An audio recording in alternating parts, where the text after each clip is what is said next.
Alhamdulillah, buku kecil ini sudah dibagikan kemarin kepada seluruh jamaah. Dan buku kecil karya tulis dari Syekh Abdul Rahman Al-Jibrin, Wudu Nabi SAW. Sifat dalam bahasa Arab, dalam bahasa Indonesia artinya adalah cara.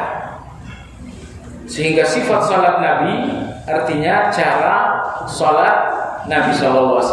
Niat dalam berwudu dan niat dalam segala ibadah hukumnya adalah wajib.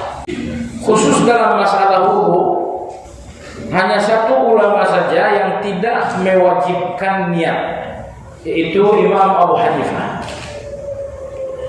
Di semua ulama-ulama mewajibkan niat di dalam segala ibadah. Yang dimaksud dengan niat adalah al-qasdu, bahwa sebuah ibadah itu sebuah kesengajaan, sesuatu yang disengaja. Dan rukun niat satu, yaitu ikhlas. Walaupun seseorang sengaja salat, tapi kalau tidak ikhlas, niatnya tidak sah. Karena rukun dari niat itu rukun, tapi rukun di dalam niat adalah ikhlas. Niat dalam segala ibadah rukun di awal, tapi bukan berarti niat itu dilepaskan. Karena ikhlas itu bisa rusak dalam proses amal sedang berlangsung. Bahkan yang lebih bahaya, kata Imam Ibnu Qayyim, ikhlas itu pun rusak setelah amal selesai. Beliau rahimahullah mengatakan, menjaga ikhlas selesai beramal lebih penting daripada sewaktu beramal dan sebelum beramal. Karena niat sebelum beramal semua orang sadar. Lalu kemudian bagian dari niat adalah basmalah, bismillah. Membaca bismillah dalam wudu hukumnya adalah sunnah. Di kalangan salafus saleh hanya ada satu orang yang menilai basmalah itu wajib, yaitu Imam Al-Hasan Al-Basri rahimahullah. Jemaah sekalian, perlu untuk kita pahami, yang betul-betul rukun dalam salat berdasarkan kesepakatan tanpa ada khilafiyah adalah membasuh beberapa anggota wudu yang disebutkan dalam ayat dalam surat Al-Maidah ayat ke-6 kalau nggak salah. Jadi semua cara-cara wudu yang tidak tersebut pada ayat 6 surat Al-Maidah itu semuanya hukumnya sunnah. Dan ada beberapa bagian yang tidak disebutkan dalam ayat Al-Maidah itu yang hukumnya diperselisihkan sunnah atau wajib. Antara lain misalnya dalam surat Al-Maidah tersebut, wudu diawali dengan membasuh wajah. Tidak disebutkan bismillah. Segala tambahan-tambahan yang tidak tersebut dalam ayat tersebut semuanya adalah sunnah, atau ada yang dikhilafiahkan wajib. Tapi yang disepakati wajib hanya yang tersebut di dalam ayat tersebut. Nabi SAW bersabda, "La wudu liman lam yuzkar ismullah alaihi." Tidak ada wudu bagi orang yang tidak menyebutkan bismillah. Tidak ada wudu. Ini ada dua penafsiran. Tidak sah wudu atau tidak sempurna wudu. Dari dua penafsiran itu yang lebih kuat, tidak sempurna wudu tanpa basmalah. Jadi tidak sah, bukan tidak wajib, tidak sah. Jadi dengan demikian membacakan basmalah di dalam wudu hukumnya adalah sunnah. Dan tentu bismillah dalam wudu cukup bismillah saja. Bismillah itu yang langsung kita lihat dalam hadis ini. Tidak ada wudu bagi orang yang tidak menyebutkan nama Allah padanya.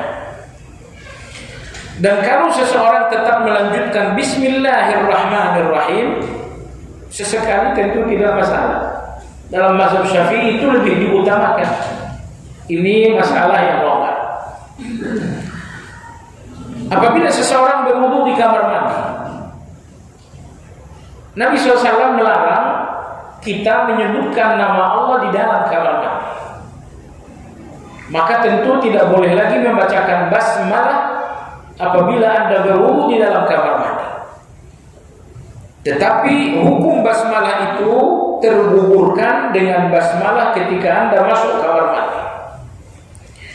Anda masuk kamar mandi, Bismillah, Allahumma inni a'udzubika minal khubuthi wal khaba'is. Tentu doa masuk kamar mandi ini yang paling sempurna digabungkan basmalah dengan Allahumma. Sekiranya Anda masuk kamar mandi cukup membacakan Allahumma inni a'udzubika minal khubuthi wal khaba'is, itu sudah cukup.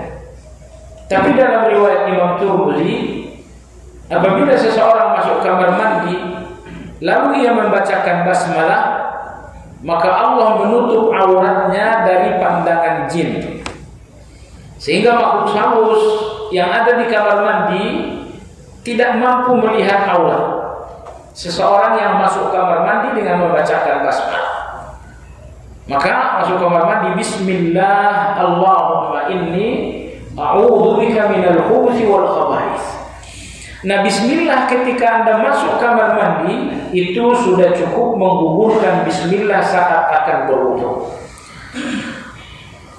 Kemudian yang kedua, halaman 4, membasuh telapak tangan.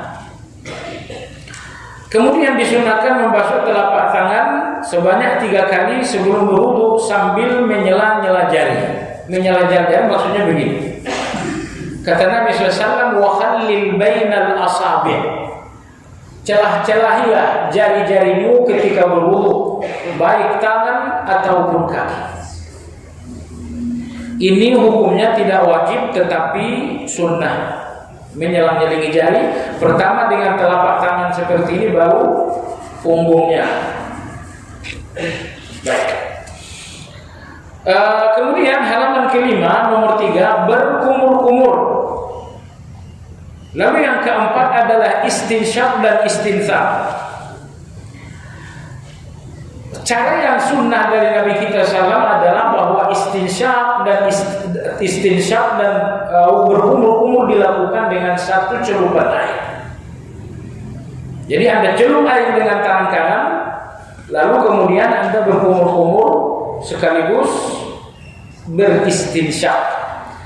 Yang dimaksud dengan istinsyaq, menghirup air dengan hidung sedalam mungkin. Kata Nabi SAW, wa baligh fil istinsyaq illa an takuna sha'iman.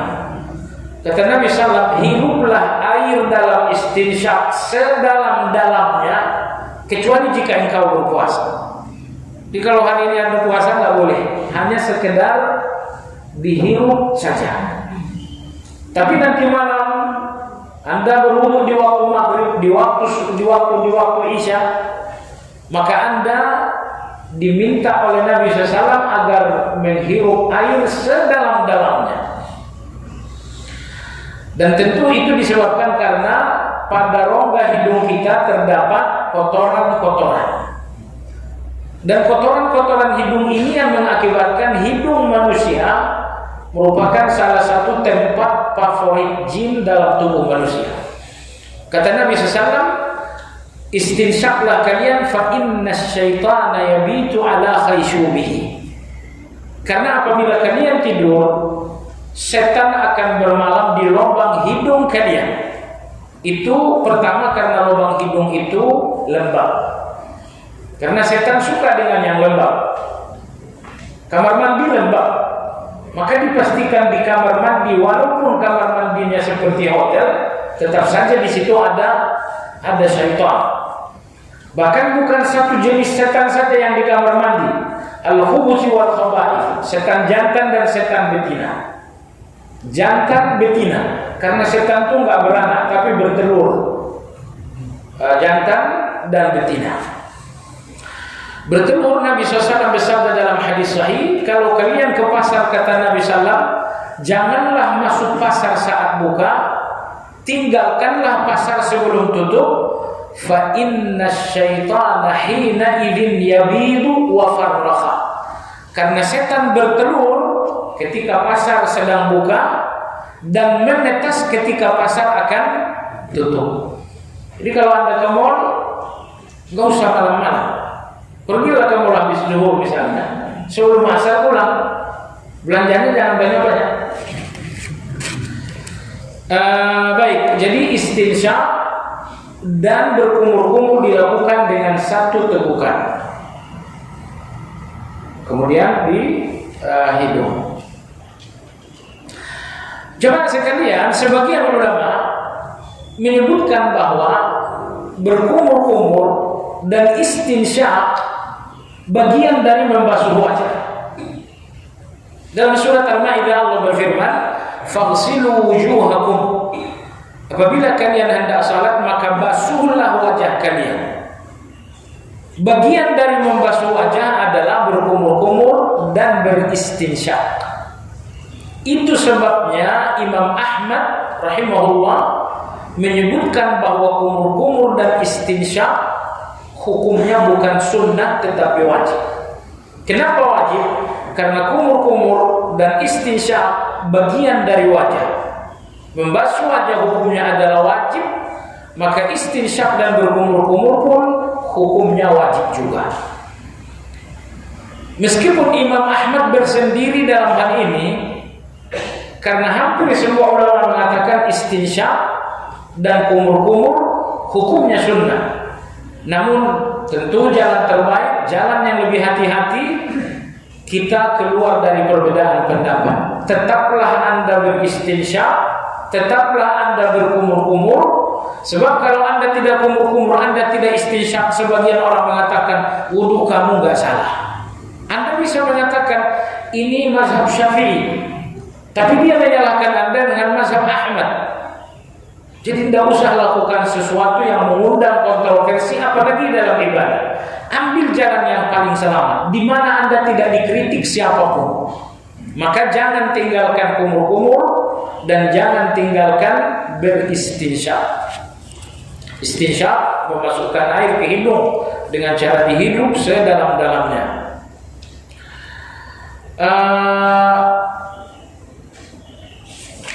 Halaman berikutnya, halaman 6, disunnahkan untuk istinsyak dengan kuat, maksudnya sedalam-dalamnya.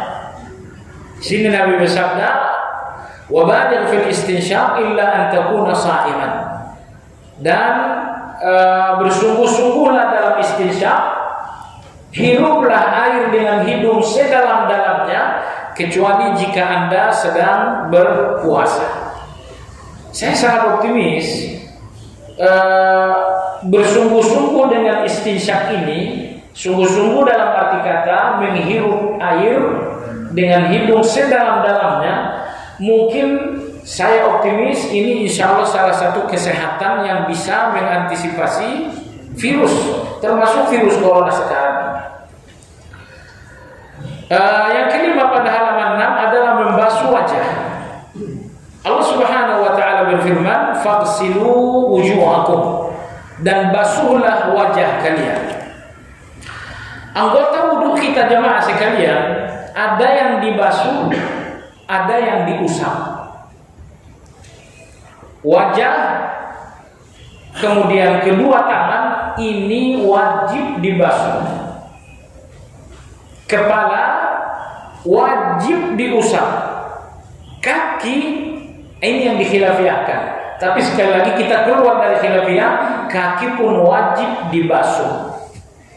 Nah, yang perlu kita garis bawahi di sini, jangan ditukar, yang basuh diusap, yang usap dibasuh, enggak boleh.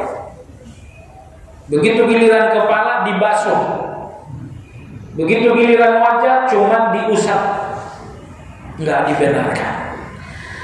Ulama-ulama kita mendefinisikan basuh. Apa itu basuh? Mengalirkan air dengan tangan di wajah sampai ada tetesan-tetesan. Sehingga kalau tidak ada tetesan-tetesan itu namanya rasyun atau menyipu. menyiprat. Apakah wudunya sah? Sebetulnya kalau wajahnya semua telah basah, wudunya telah sah, tapi itu menyalahi sunnah. Itu masuk dalam kategori bid'ah. Ini perlu saya tegaskan, karena di internet, di YouTube, Anda lihat seorang mahasiswa Madinah mempraktekkan bagaimana berwudu di Masjid Nabawi tanpa harus keluar, yaitu berwudu dengan membawa apa namanya? Iya. Disiramkan wajah sampai basah semua, disiramkan tangan sampai basah semua. Ini menyalahi aturan. Kenapa aturannya dibasuh? Membasuh itu artinya mengalirkan air di wajah sampai ada tetesan-tetesan. Ada dalilnya enggak? Sampai ada tetesan-tetesan. Hadisnya Ibnu Umar radhiyallahu anhu. Kata Ibnu Umar radhiyallahu anhu, apabila Nabi sallallahu alaihi wasallam berwudu di depan para sahabat, maka sejumlah sahabat berebut mendapatkan tetesan air dari tubuh Rasulullah SAW. Begitu beliau membasuh wajah, para sahabat berebut dengan air, dengan kaleng atau dengan ember untuk mendapatkan aliran air dari wajah Nabi SAW. Saat beliau membasuh tangan, para sahabat pun menada air yang mengalir dari cucian tangan Nabi SAW. Nah, ini menunjukkan bahwa membasuh itu berarti mengalirkan air sampai kemudian menjadi tetesan-tetesan, bukan sekedar tetesan tapi mengalir. Dan saya pikir dalam bahasa Indonesia membasuh itu juga seperti itu. Nah, ada juga sebagian orang berwudu hanya dengan mengambil mengambil tisu basah misalnya, lalu dilap begini. Enggak, itu enggak sah. Anda enggak membasuh, Anda melap dengan basuh beda. Agama mengajarkan basuh, bukan dilap. Atau misalnya sapu tangan dicelupkan atau direndam di gayung misalnya, lalu kemudian diusapkan ke wajah. Ini semuanya menyalahi aturan. Yang betul membasuh. Dalam ayat kita diperintahkan membasuh wajah, tetapi ayat itu sendiri tidak menjelaskan batas dari wajah.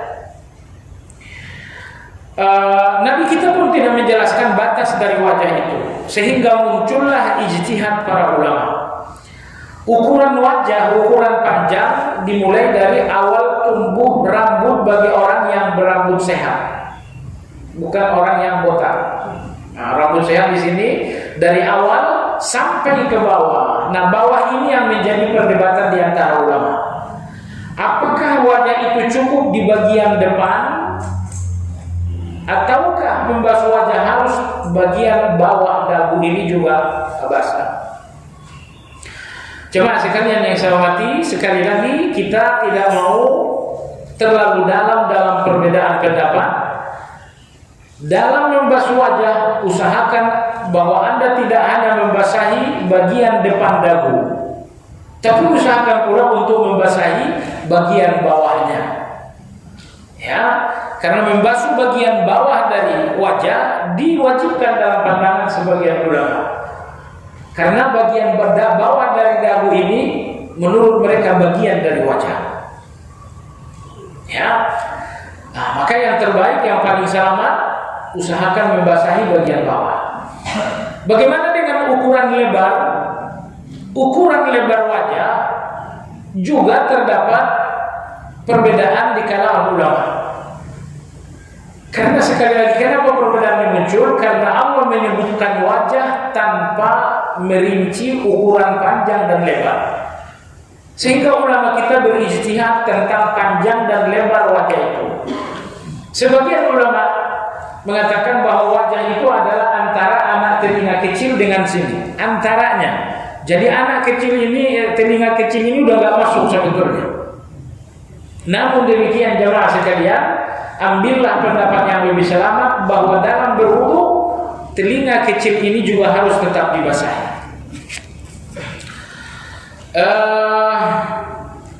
Di sini disebutkan panjangnya mulai dari awal tumbuhnya rambut kepala hingga dagu di mana jenggot terurai. Berikutnya, lebarnya dari telinga satu ke telinga. Rambut yang ada di wajah dan kulit di bawahnya dibasuh jika wajib. Jadi gini, kalau rambut yang ada di wajah termasuk jenggot, kalau itu termasuk yang tipis, maka Anda wajib menyelah-nyelah. Misalnya jambangnya tidak tebal, ya sudah, begitu berwudu dicela-cela. Begitupun dengan wudu jenggot dicela-cela. Kalau tidak tebal, tapi kalau tebal tidak perlu diselah-selah, karena menyelah-nyelah yang tebal ini sebuah masyaqqah, kesulitan. Terus Anda cukup mengusap bagian luar saja, diusap selesai. Nggak perlu dicelah-celah begini. Nah, ukuran tipis dan tebal. Kapan tipis, kapan tebal? Jambang dan jenggot dinamakan tebal apabila saat berhadapan kulit tidak lagi terlihat. Kalau Anda pengen pasti, nanti pulang lihat di cermin. Oh, udah nggak terlihat, tebal ini berarti. Tapi kalau kulit masih terlihat, itu berarti jenggotnya ataupun jambangnya masih kategori tipis. Jadi kalau tipis, maka kulit, maka wajib diselah-selah. Tapi kalau sudah tebal, tidak wajib diselah-selah, Anda hanya perlu mengusap bagian luarnya. Sudah? Halaman berikutnya, halaman 8, membasuh kedua tangan. Allah berfirman dalam surat Al-Maidah ayat 6, wa aydiyakum ilal marafiq. Dan basuhlah pula tangan kalian ilal marafiq, sampai ke siku. Garis bawahi kata sampai. Kata sampai ini juga memiliki dua tafsir. Basuhlah tangan kalian sampai siku, berarti siku nggak termasuk kalau ditafsirkan sampai. Dan inilah yang disebutkan Imam Syafi'i. Imam Ahmad mengatakan sampai di situ maksudnya dengan basuhlah tangan dengan siku. Lagi-lagi kita pun ingin ambil jalan selamat. Jalan selamat ini istilah fikihnya ihtiyat. Ihtiyat itu artinya kehati-hatian. Apa itu? Usahakanlah untuk tetap membasuh siku. Oh, mazhab Syafi'i tidak wajib. Betul, tapi kalau tidak dibasuh sikunya, wudu Anda nanti dicederai, dikritik oleh orang lain. Hindari itu semua. Di Indonesia nggak ada kesulitan air. Baik. Jamaah sekalian yang saya hormati, apa hukumnya membasuh lebih dari batas yang wajib? Batas yang wajib sampai siku. Dia basuh lebih dari itu. Pendapat yang lebih kuat, hukumnya adalah sunnah. Dalilnya adalah hadis Abu Hurairah radhiyallahu anhu. Kata Nabi SAW, antumul ghurra'ul mutahajjiluna yaumal qiyamah. Kalianlah orang-orang yang berwudu yang anggota tubuhnya nanti bercahaya pada hari kiamat. Wajah kalian bercahaya, kepala kalian, tangan kalian, begitupun dengan kaki kalian. Ketika Nabi menyebutkan anggota-anggota tubuh akan bercahaya pada hari kiamat, Abu Hurairah yang meriwayatkan hadis memberikan tambahan, "Faman istata'a minkum an yutila hurratahu falyaf'al." Siapa di antara kalian yang mampu memanjangkan cahayanya, maka tambahlah. Kalau kalian cuma membasuh sampai siku, sampai situlah cahaya. Kata Abu Hurairah, kenapa enggak dipanjangkan cahayanya? Maksudnya panjangkan saja basuhannya. Maka oleh sebab itu Imam Syafi'i menegaskan pernyataan Abu Hurairah tersebut menunjukkan disunnahkan membasuh anggota tubuh lebih dari batas siku, lebih dari batas mata kaki. Hukumnya adalah sunnah. Kemudian pada halaman ke-9, mengusap kepala dan kedua telinga. Mengusap kepala dan kedua telinga terdiri dari dua cara, dua-duanya sama-sama bersumber dari Nabi SAW. Cara yang pertama dari Abdullah bin Zaid bin Abdi Rabbi, Nabi SAW mengusap kepala mulai dari depan sampai ke belakang, kemudian beliau mengembalikan lagi ke depan. Ini cara pertama. Cara yang kedua, Nabi mengusap dari depan ke belakang, tapi tidak dikembalikan lagi ke depan. Nah, tentang kedua cara ini, ulama-ulama kita memberikan keterangan. Apabila rambutnya rambut yang pendek, gunakanlah cara yang pertama yang diriwayatkan Abdullah bin Zaid dari Nabi SAW.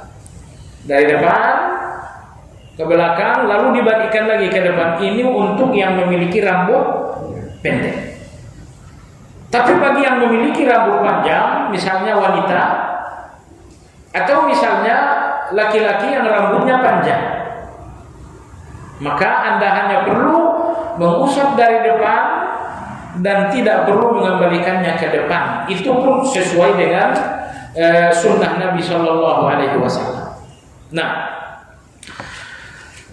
bersamaan dengan mengusap kepala adalah mengusap telinga dengan air yang sama dengan air mengusap kepala. Anda ambil air, usap kepala, kemudian ke depan lagi, setelah itu langsung ke telinga. Jadi Anda tidak mengambil air yang baru lagi untuk telinga. Itulah cara yang paling afdal. Riwayat yang menyebutkan bahwa Nabi SAW membasuh telinga dengan air yang baru, riwayatnya dipersoalkan oleh ulama. Sehingga yang betul-betul titik kesepakatan di kalangan ulama adalah mengusap kepala dari depan ke belakang, kembali lagi ke depan, lalu ditutup dengan mengusap telinga. Dan mengusap telinga jamaah sekalian yang saya hormati, seperti Anda tahu, dengan memasukkan ujung jari-jari telunjuk, ujung jari telunjuk ke dalam, kemudian jempolnya dari belakang seperti ini. Nah, karena ada juga orang berwudu, nah itu keliru. Yang betul masukkan ujung jari-jarinya ke dalam. Nah, lalu kemudian diputar. Ini karena nggak ada air, tentu tangan kanan nggak boleh dimasukin ya. Nanti Anda salaman, wah, cukup yang kiri ini aja prakteknya begini. Kalau dalam wudu ada air nggak jadi soal yang kanan. Baik jemaah sekalian, yang kedelapan adalah membasuh kedua kaki. Allah berfirman, wa arjulakum ilal ka'bain, dan basuhlah kaki kalian sampai pada mata kaki. Nah, lagi-lagi di sini pun saya ulangi, Anda dianjurkan untuk membasuh kaki lebih dari batas yang disebutkan tadi. Batas yang ditegaskan oleh ayat adalah sampai mata kaki, naik sedikit ke atas.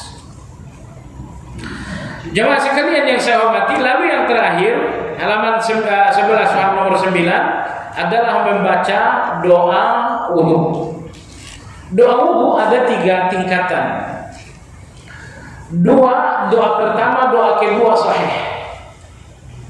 Doa yang ketiga dhaif. Doa yang ketiga adalah doa yang tidak dhaif saja, tetapi hadisnya palsu. Apa itu? Adapun doa wudu yang betul-betul disepakati sahih ada 2. Pertama, Anda ucapkan syahadat, asyhadu an la ilaha illallah wahdahu la syarika wa asyhadu anna Muhammadan abduhu wa rasuluh. Sampai di situ sahih. Doa wudu kedua yang juga sahih adalah subhanakallahumma wa bihamdika asyhadu an la ilaha illa anta astaghfiruka wa atubu ilaik. Sebagaimana Anda membacakan zikir ini selesai bermajelis. Sekiranya Anda menggabungkan dua-duanya, apakah boleh? Jawabannya boleh. Mana yang didahulukan? Dahulukan tasbih. Subhanakallahumma wa bihamdika asyhadu an la ilaha illa anta astaghfiruka wa atubu ilaik. Asyhadu an la ilaha illallah wahdahu la syarika lah wa asyhadu anna Muhammadan abduhu wa rasuluh. Kalau dibalik boleh enggak? Boleh juga. Asyhadu an la ilaha illallah wahdahu la syarika lah wa asyhadu anna Muhammadan abduhu wa rasuluhu la nabi wa rasuluhu abduhu wa rasuluh. Subhanakallahumma sampai akhir. Ini boleh. Nah, lalu kemudian tambahan Allahumma ja'alni minat tawwabin wa ja'alni minal mutatahhirin. Ini didhaifkan sebagian ulama karena ini diriwayatkan oleh Imam Muslim dan lain-lain tanpa adanya Allahumma ja'alni minat tawwabin. Tapi ketika Imam Tirmidzi meriwayatkannya, ternyata ada tambahan Allahumma ja'alni minat tawwabin wa ja'alni minal mutatahhirin. Sehingga Imam Abu Dawud yang turun meriwayatkan hadis, beliau mengatakan akhsha alla yakuna mahfuzan. Artinya saya khawatir tambahan Allahumma ja'alni minat tawwabin bukan riwayat yang sahih dari Nabi. Begitu kata beliau. Namun tentu di sini Syekh Jibril menguatkan pendapat yang mensahihkan hadis tersebut, sehingga di sini beliau menambahkan Allahumma ja'alni minat tawwabin wa ja'alni minal mutatahhirin. Mungkin hal ini diperkuat dengan firman Allah pula dalam surat Al-Baqarah, Innallaha yuhibbut tawwabin wa yuhibbul mutatahhirin. Baik. Lalu kemudian pada level yang terakhir, sebuah riwayat yang tidak dhaif tetapi tidak ketahuan asal muasalnya, yaitu tambahan waj'alni min ibadikas salih. Allahumma ja'alni minat tawwabin waj'alni asyhadu an la ilaha illallah wahdahu la syarika lah wa asyhadu anna Muhammadan abduhu wa rasuluh. Itu sahih. Allahumma ja'alni minat tawwabin, itu khilafiyah, sahih atau tidak. Waj'alni min ibadikas salihin, itu enggak ada riwayatnya. Jadi sebaiknya enggak usah, ditinggalkan saja waj'alni min ibadikas salihin. Apabila Anda berwudu di kamar mandi, tentu zikir wudu ini tidak boleh Anda bacakan di dalam. Anda keluar dulu dari kamar mandi dengan mendahulukan kaki kanan. Setelah itu baru Anda membacakannya.